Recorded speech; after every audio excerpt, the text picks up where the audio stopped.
बच्चों, आज हम पढ़ेंगे संज्ञा। बेटा, संज्ञा का सही उच्चारण होता है संज्ञा, लेकिन हम अपनी सहूलियत के लिए इसे संज्ञा कहते हैं। अब बेटा, संज्ञा का अर्थ क्या होता है? संज्ञा का अर्थ होता है नाम, यानी किसी भी नाम को हम संज्ञा कहते हैं। हर व्यक्ति, हर वस्तु, हर स्थान का कोई न कोई नाम होता है और इन्हीं नामों को हम संज्ञा कहते हैं। तो संज्ञा की परिभाषा इस प्रकार है: किसी व्यक्ति, वस्तु, स्थान या भाव के नाम को संज्ञा कहते हैं। व्यक्ति, वस्तु, स्थान या भाव। व्यक्ति हो गया बेटा, जैसे यहाँ पे है छत्रपति शिवाजी, ये एक नाम है, ये व्यक्ति। किताब, खाट, ये वस्तु। स्थान दिल्ली, आगरा, हरिद्वार। और भाव बुढ़ापा, ममता। तो हम इसे इस तरह कह सकते हैं कि किसी व्यक्ति, वस्तु, स्थान या भाव के नाम को संज्ञा कहते हैं।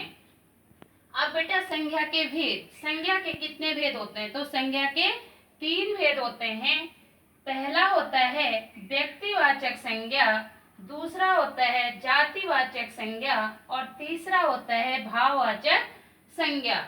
अब पहला व्यक्तिवाचक संज्ञा किसे कहते हैं? व्यक्तिवाचक संज्ञा तो जिस संज्ञा शब्द से किसी विशेष व्यक्ति, स्थान, वस्तु के नाम का बोध होता है उसे व्यक्तिवाचक संज्ञा कहते हैं। जैसे सुरेश, सीता, अमन, कानपुर, मेरठ, दिल्ली, रामायण, गीता आदि।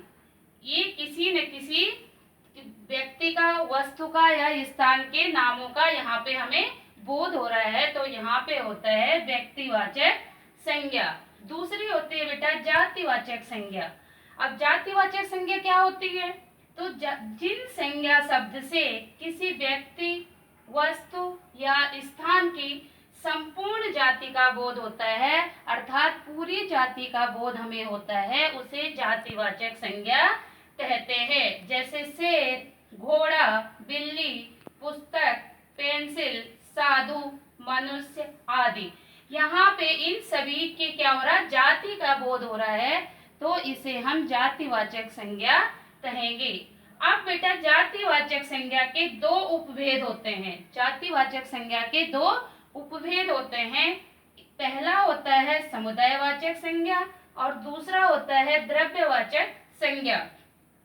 अब समुदायवाचक संज्ञा किसे कहते हैं?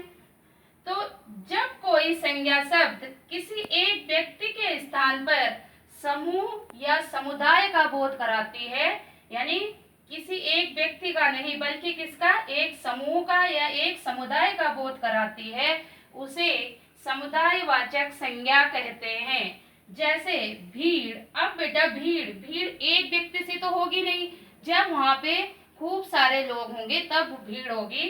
तो भीड़, गोष्ठी, सेना, कक्षा, ये सारे क्या होते हैं? समुदायवाचक संज्ञा होते हैं। दूसरा होता है द्रव्यवाचक संज्ञा। अब द्रव्यवाचक संज्ञा क्या होती है? जिन संज्ञा शब्दों से किसी द्रव्य, पदार्थ, धातु आदि का बोध होता है उसे द्रव्यवाचक संज्ञा कहते हैं। जैसे सोना, चांदी, दूध, तेल आदि। तो बेटा, ये दोनों होते हैं जातिवाचक के उपभेद।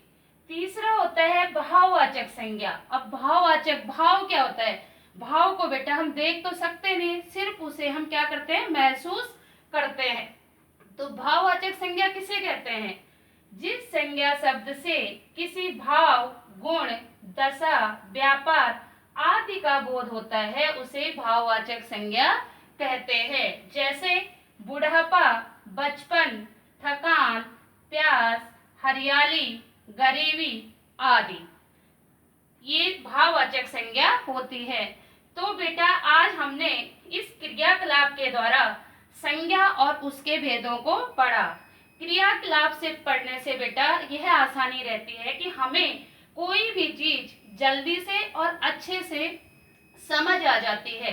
तो आज हमने इस क्रियाकलाप के द्वारा संज्ञा पढ़ा, उसके भेद पढ़े। तो संज्ञा में क्या बताया हमने? किसे कहते हैं संज्ञा? किसी व्यक्ति, वस्तु, स्थान या भाव के नाम को संज्ञा कहते हैं। संज्ञा के 3 भेद होते हैं, व्यक्तिवाचक संज्ञा, जातिवाचक संज्ञा। जातिवाचक संज्ञा के 2 भेद होते हैं, समुदायवाचक संज्ञा और द्रव्यवाचक संज्ञा। तीसरा भाववाचक संज्ञा। तो बेटा आशा करती हूँ कि आपको यह अच्छे से समझ आया होगा। धन्यवाद।